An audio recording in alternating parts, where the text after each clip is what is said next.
Yo, this your boy, the Omega Katana, back with another video, and this time it's not going to be edited that much because one, I don't feel like editing, and two, yes, you're looking at my ugly face. I'm with a beard and unkempt hair, which I'm going to get a haircut soon. So anyways, it's going to be a short video on today's topic on something that came up urgently that was just announced today.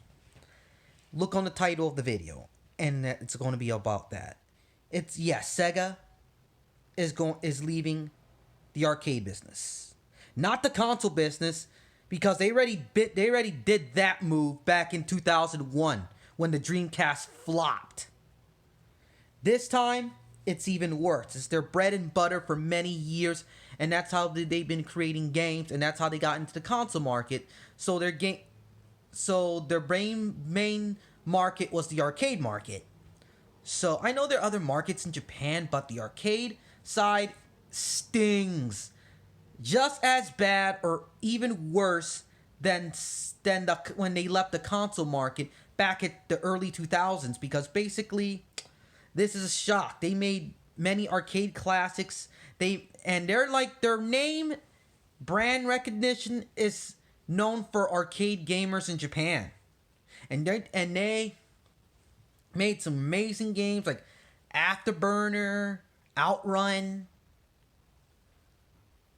the Daytona USA, Virtual On, Sonic the Fighters. Yes, that's an obscure one. Virtual Fighter, and all these other famous games that they made. But whenever I wanted to go to Japan, I want to go visit that famous SEGA arcade. Well, I'm not going there anymore because they closed that place down.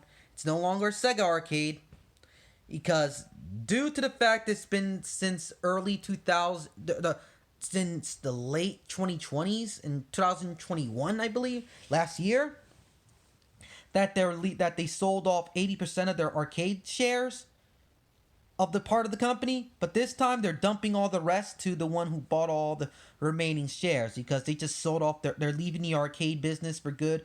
That means no new arcade boards, no new arcade games. All those new arcade games, they're going to the consoles now. They're officially a 100% third-party developer, not a console one anymore. Correction, arcade one anymore, because basically everyone's gaming at home with mobile and their consoles, with their PS4s and whatnot, and yet people, it's just like, what the hell is going on with SEGA these days? I know the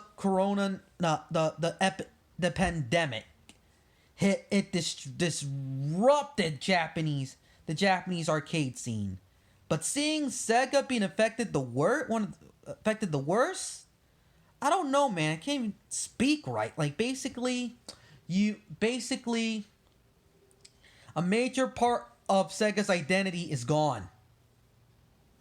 First the consoles back in the early 2000s. Fast forward to 20 years later, and we got this. They officially left the console market, arcade market. My God, Omega, you're tripping. I'm just really tired. I just found out about this.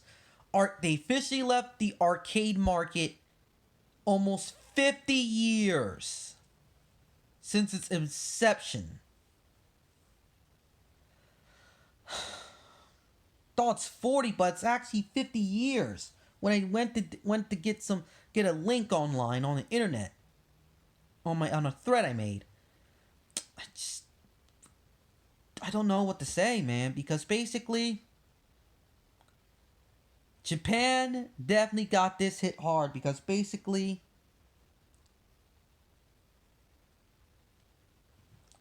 don't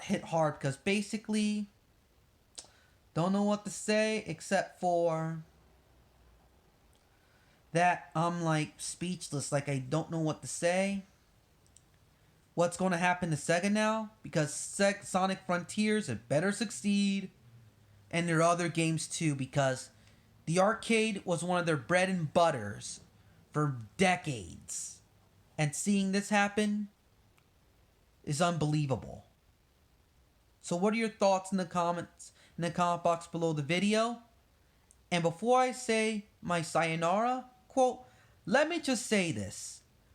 Every one of us gamers, if you walked into a Dave & Buster's or some arcade joint, you probably played or looked at one SEGA arcade cabinet in your life. That's how prominent SEGA arcades are. And what we're seeing is a big blow to not just SEGA, but the whole arcade scene as a whole. And that's all to say for now, people. Peace and sayonara.